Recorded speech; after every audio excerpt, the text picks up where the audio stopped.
Salve a tutti! Continuiamo il progetto dell'alimentatore da laboratorio Mark III con la parte relativa alla progettazione del trasformatore. Infatti, come potete vedere qui di fianco, sono andato già ad avvolgerlo. In questo momento si trova ancora in una forma primitiva, infatti ho lasciato molto filo in modo che se dovesse essere necessario fare degli aggiustamenti avrei l'opportunità di farlo, quindi in questo momento si trova ancora in fase di test.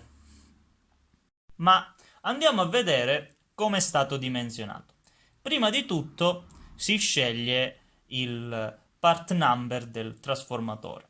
Quindi in questo caso io ho scelto l'ETD54, che è il trasformatore di misura massima che ho qui in laboratorio, e dopodiché si inizia con il calcolo degli avvolgimenti di primario.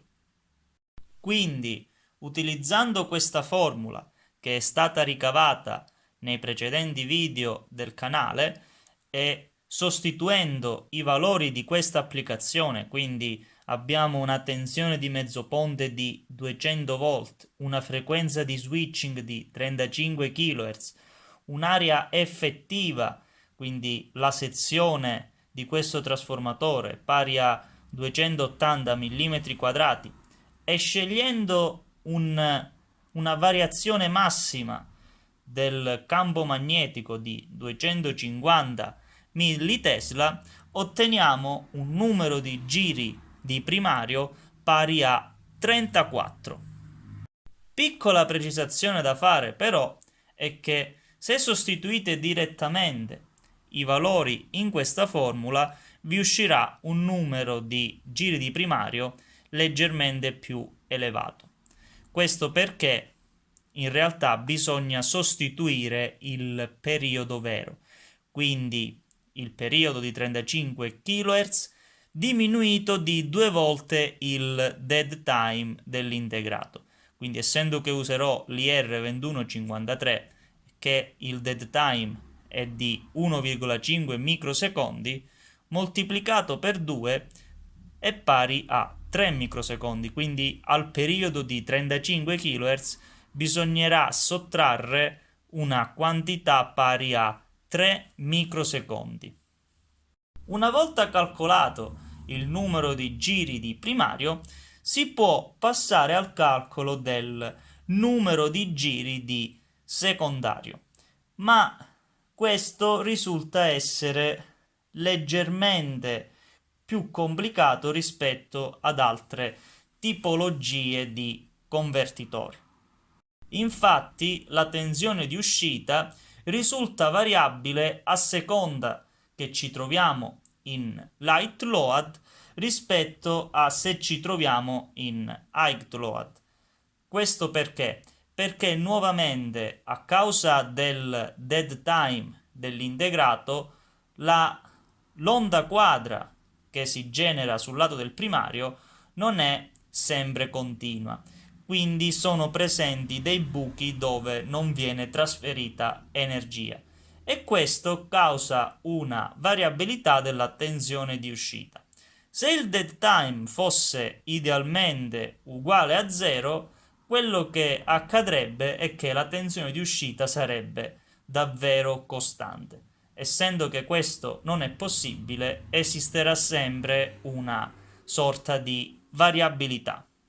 Quindi, nel caso in cui ci troviamo in light load, andiamo ad applicare semplicemente la formula banale del trasformatore, quindi numero di giri di primario diviso il numero di giri di secondario deve essere pari al rapporto fra Vin e Vout, dove Vout, essendo che in questo caso avremo la tensione massima di uscita, dovrà essere minore a quelle che sono le specifiche di ingresso del BAC, quindi dovrà essere minore a 45 volt. Per quanto riguarda invece il caso del light load, abbiamo che al divisore di questo rapporto, quindi a Vout va sommata 2 volte la caduta dei diodi del ponte. Questo perché, essendo che siamo in una condizione di carico dove la corrente che esce dal convertitore è molto elevata, abbiamo che la caduta sui diodi si fa ovviamente sentire. Il tutto moltiplicato per un duty cycle, che appunto, come vi dicevo, è pari al periodo meno 2 volte il dead time del controller, che in questo caso specifico è pari a 0,9. E quindi questa condizione deve soddisfare la seconda specifica del convertitore, ovvero che Vout deve essere maggiore di 40 volt. Purtroppo, a causa di problemi pratici, ovvero dovuti al fatto che non si possono andare a costruire mezzi avvolgimenti sul trasformatore, non è possibile soddisfare entrambe queste condizioni. Quindi in light load avremo una tensione di uscita pari a 47 volt, mentre in high load avremo una tensione di uscita pari a 41 volt. Ho scelto questa combinazione perché sforare la tensione massima non provoca alcun danno sullo stadio a valle, perché ho dimensionato il buck sincrono in modo da poter reggere 55 volt massimo. Quindi sono stato molto cautelativo sul dimensionamento di quello stadio e quindi questa tensione in effetti non genera alcun problema. Quello che invece potrebbe provocare problema è che la tensione di uscita scenda sotto i 40 volt e quindi in questo caso l'alimentatore non potrebbe erogare la potenza piena di 1000 watt. Ora, una volta che abbiamo calcolato il numero di giri di primario e secondario, possiamo passare alla realizzazione pratica del trasformatore e soprattutto al calcolo della stima delle perdite che saranno inevitabili sia nel nucleo che nel filo. Però, purtroppo, come preannunciato, sarà davvero molto difficile andare ad effettuare una stima delle perdite di prossimità. Questo perché tirar fuori un modello analitico da un trasformatore che viene avvolto in modo artigianale e in modo non uniforme, diciamo che risulta essere abbastanza complicato. C'è da dire però che il modo in cui il trasformatore viene avvolto e le perdite di prossimità sono intimamente legate. Quindi se si utilizza la giusta tecnica di avvolgimento, si potrà supporre che le perdite nel filo dovute a questo fenomeno possano essere in un certo modo trascurabili. Andiamo quindi a vedere più nel dettaglio di cosa sto parlando. In questa applicazione quello che farò sarà realizzare 2 strati di avvolgimento di primario e 3 strati di avvolgimenti di secondario. E quindi supponiamo di avere 2 differenti casi, ovvero nel primo in cui i 3 strati di secondario si trovano all'esterno dell'avvolgimento e i 2 strati di primario si trovano all'interno dell'avvolgimento. Mentre il secondo caso in cui abbiamo che partendo dall'esterno dell'avvolgimento troviamo uno strato di secondario, poi uno strato di primario, poi nuovamente uno strato di secondario, nuovamente uno strato di primario e poi nello strato più interno del coilformer un altro strato di secondario. Trattandosi di un trasformatore per mezzo ponte, quindi di tipologia push-pull, quello che osserviamo è che le correnti che circolano negli avvolgimenti sono contemporanee ma di verso opposto, quindi la somma dei loro flussi è pari a 0.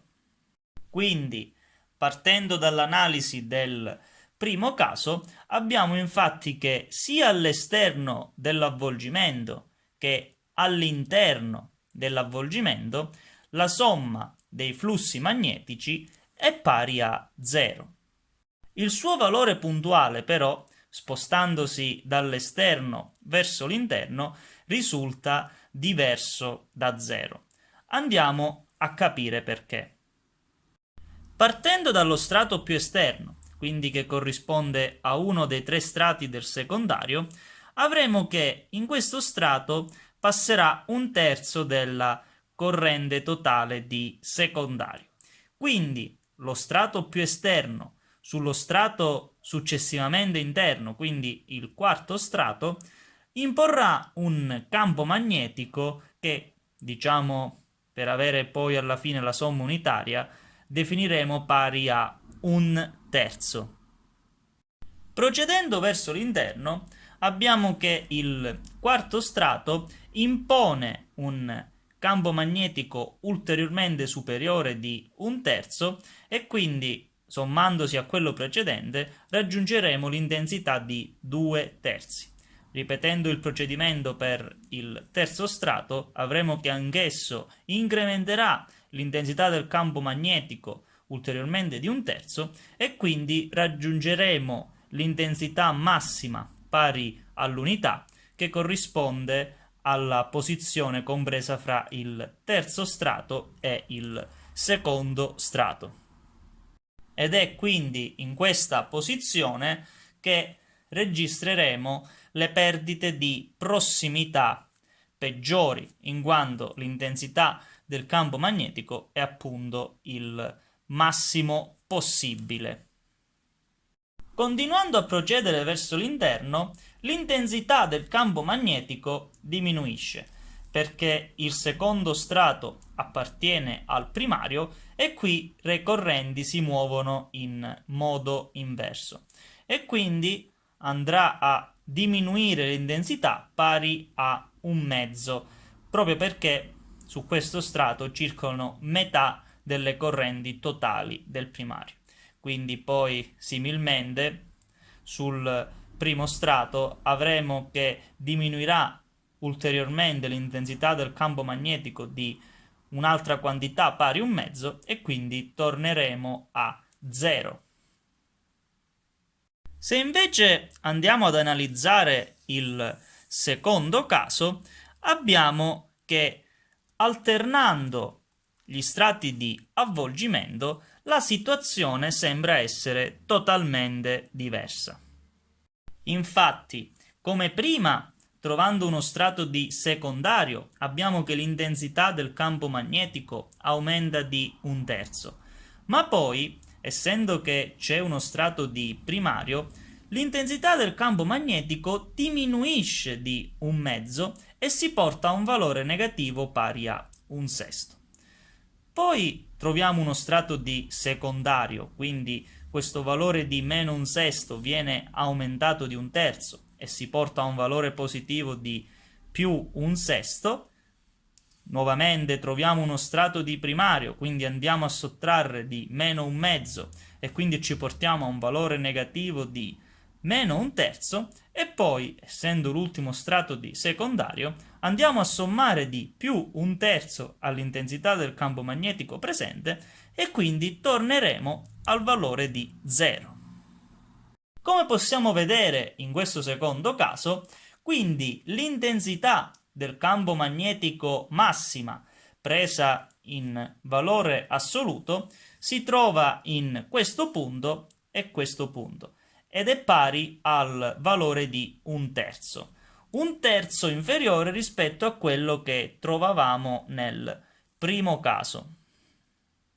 E supponendo che le perdite di prossimità siano proporzionali all'intensità del campo magnetico, anche se poi sappiamo che non è così perché osservando l'equazione di Dowell si vede chiaramente che sono proporzionali al quadrato dell'intensità del campo magnetico, otteniamo che sommando tutte le intensità del primo caso otteniamo un valore di 2,5, mentre sommando le intensità del secondo caso otteniamo un valore di 1.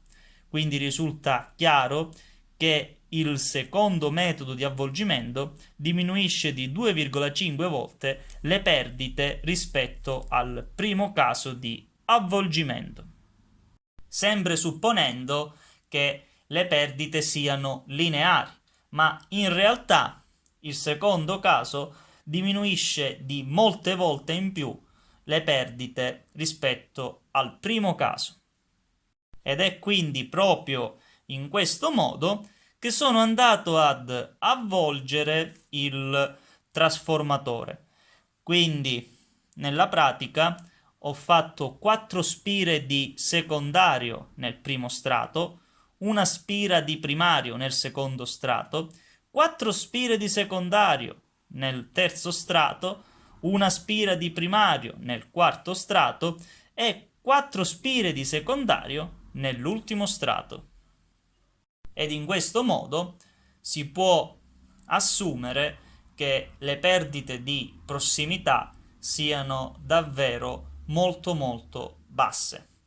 A onor del vero, comunque, c'è da fare una precisazione che a livello di industrializzazione questa tecnica non viene sempre utilizzata, in quanto per normativa bisogna garantire un isolamento molto forte fra primario e secondario e quindi su ognuno di questi strati poi andrebbero messi molti strati di Kapton che debbano garantire un isolamento di 5 kV fra le varie spire. Io ho cercato di mettere molti strati di isolante fra un avvolgimento e l'altro, ma ovviamente questo aumenta notevolmente l'ingombro del trasformatore. Quindi nella pratica industriale quello che poi si usa è il primo caso, perché basta mettere solo uno strato di isolante fra il secondo strato e il terzo strato. Nonostante però questo poi provochi delle perdite di prossimità molto superiori. Quindi, riassumendo le caratteristiche del trasformatore, abbiamo che il primario sarà composto da 34 giri per 2 avvolgimenti effettuati con un filo di rame di diametro 0,6, mentre il secondario sarà realizzato con 8 giri da 12 avvolgimenti, quindi 4 per strato, con sempre un filo da 0,6 mm e il rapporto teorico di spire n è pari a 4,25. Mentre le caratteristiche elettriche del trasformatore sono un'induttanza di magnetizzazione di primario pari a 5 mH, un'induttanza di magnetizzazione di secondario pari a 277 microhenry, un'induttanza di leakage di primario pari a 3,22 microhenry e un'induttanza di leakage di secondario pari a 247 nanohenry, mentre esiste una capacità parassita fra primario e secondario pari a 430 picofarad. E da questi valori si possono fare altre osservazioni, ovvero quando si avvolge un trasformatore a strati sfalsati, quello che succede è che mentre le induttanze di magnetizzazione restano pressoché invariate, le induttanze di leakage scendono notevolmente perché c'è un accoppiamento magnetico migliore fra gli avvolgimenti di primario e secondario, mentre quello che invece peggiora è la capacità parassita fra gli avvolgimenti di primario e secondario, che risulta essere abbastanza elevata, anche se comunque da normativa deve essere inferiore a 1 nanofarad, quindi diciamo che rientriamo comunque nella norma. Una volta note tutte le caratteristiche del trasformatore, possiamo passare al calcolo delle perdite. Quindi, partendo dal calcolo delle perdite nel filo, nel punto di lavoro peggiore del convertitore, quindi quando abbiamo in uscita 25 ampere e la potenza massima è di 1000 watt, abbiamo che le perdite nel filo di primario di C sono pari a 3,15 watt, mentre le perdite nel filo di primario dovute alle AC sono pari a 1,32 watt, mentre nel filo di secondario abbiamo che le perdite di C sono pari a 1,96 watt, mentre le perdite AC sono pari a 2,48 watt. Perdite AC ovviamente riferite solo all'effetto pelle, ed è forse in questo momento che si capisce bene il perché ho scelto di utilizzare dei fili da 0,6 mm e di mettere un sacco di avvolgimenti. Perché mentre nel primario sono dominanti le perdite DC, sul secondario sono dominanti le perdite AC. Quindi anche se avessi messo un filo di sezione superiore, il problema non si sarebbe risolto, e quindi quello che ho cercato disperatamente di fare è di creare dei fili di Leeds in modo artigianale. Infine, sommando tutte le perdite nel filo, abbiamo che in totale l'intero avvolgimento dissiperà una potenza massima di 8,91 watt. Per quanto riguarda invece le perdite nel nucleo, abbiamo che alla frequenza di 35 kHz e con una variazione di campo magnetico di 250 millitesla e con un volume effettivo del nucleo pari a 35.600 mm3, andando a leggere sul datasheet le perdite corrispondenti a questi due valori, otteniamo che sono pari a 150 kW per metro cubo e quindi corrispondono a una perdita totale di 5,25 watt. E quindi, infine, sommando le perdite dell'avvolgimento con le perdite nel nucleo, arriviamo a una potenza totale persa nel punto di lavoro peggiore pari a 14,16 watt. Questa potenza può sembrare eccessiva, ma in realtà credo che sia perfettamente compatibile con le dimensioni del nucleo. Io non ho utilizzato la formula che abbiamo utilizzato nei precedenti video, in quanto, come si può vedere, questo nucleo è tutt'altro che modellizzabile, quindi insomma la forma non ricorda per niente quella di un toroide, però c'è da dire che c'è molta superficie di scambio. Infatti questi cordoni di fili che escono in questo modo, diciamo che ricordano un po' delle alette di dissipazione, quindi credo che molta energia, molto calore venga trasportato fuori da questi cordoni, e poi la superficie di scambio dell'intero trasformatore è davvero elevata, quindi credo che l'aumento di temperatura dovuti a questi 14,16 watt in realtà non faccia aumentare di troppo la temperatura dell'intero trasformatore, quindi credo che rimarremo sotto i 70-80 gradi. Molto bene, per questo video quindi è tutto. Alla prossima!